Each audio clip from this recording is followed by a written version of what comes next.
Video കാണുന്ന ആരെങ്കിലും ഈ ചാനൽ സബ്സ്ക്രൈബ് ചെയ്യാത്തവരുണ്ടെങ്കിൽ ചാനൽ സബ്സ്ക്രൈബ് ചെയ്യുക. ഒപ്പം തന്നെ വീഡിയോ നിങ്ങൾക്ക് ഇഷ്ടപ്പെടുകയാണെന്നുണ്ടെങ്കിൽ വീഡിയോയെക്കുറിച്ചുള്ള അഭിപ്രായങ്ങൾ വീഡിയോയുടെ താഴെ കമന്റ് ചെയ്യണം. ഈ വീഡിയോ നിങ്ങളുടെ സുഹൃത്തുക്കൾക്ക് വേണ്ടി ഷെയർ ചെയ്യണം. ഒപ്പം തന്നെ വീഡിയോ ലൈക്കും ചെയ്യണം. ലൈക്ക് ചെയ്യാൻ മറക്കരുത്. ഇപ്പോൾ തന്നെ വീഡിയോ ലൈക്ക് ചെയ്തേക്കുക. കടലിൽ നിന്ന് തിരികെ കരയിലേക്ക് വരുമ്പോൾ ആയിരുന്നു അത് സംഭവിച്ചത്. കിലോമീറ്ററുകളോളമുള്ള യാത്രയ്ക്കിടയിൽ ആത്മഹത്യ ചെയ്യുന്നതും ചെയ്തതുമായ 2 ജീവനുകളെ കാണാൻ ഇടയായി.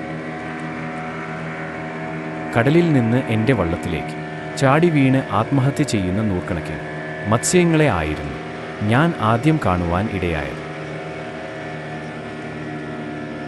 എന്തുകൊണ്ടാണ് അവ വള്ളത്തിലേക്ക് കൂട്ടമായി ചാടിവന്ന് പിടഞ്ഞു മരിക്കുന്നത്?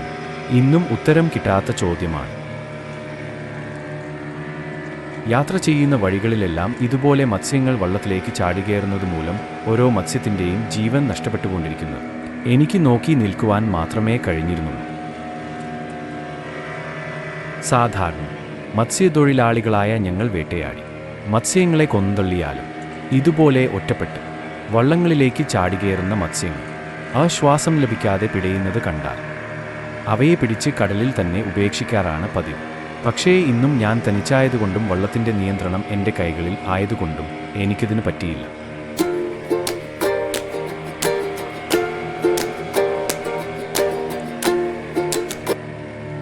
യാത്ര തുടർന്നുകൊണ്ടേയിരിക്കുമ്പോഴും മത്സ്യങ്ങൾ സ്വയം മരണപ്പെട്ടുകൊണ്ടിരിക്കുന്നു.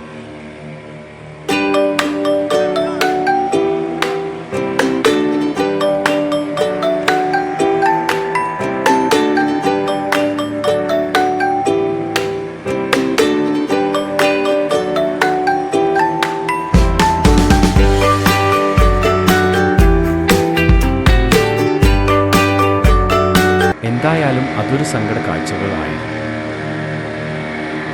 അതിലും വലിയ സങ്കട കാഴ്ചകളാണ് ഇനി കാണാൻ പോകുന്നത്. മനകെട്ടിയുള്ളവർ മാത്രം കാണും.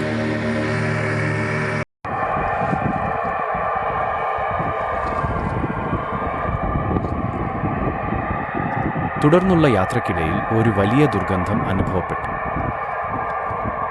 ചുറ്റുപാടുകൾ നിരീക്ഷിച്ചു നോക്കി.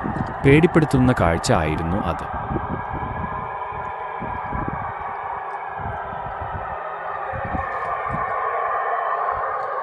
അതാ കിടക്കുന്നു വള്ളത്തിനു അരികിൽ ഒരു മനുഷ്യന്റെ അഴുകി തീരാറായ മൃതശരീരം. ബോഡി കണ്ട വിവരം കോസ്റ്റൽ പോലീസിനെ അറിയിച്ച് കരയിലേക്ക് യാത്ര തുടർന്നു.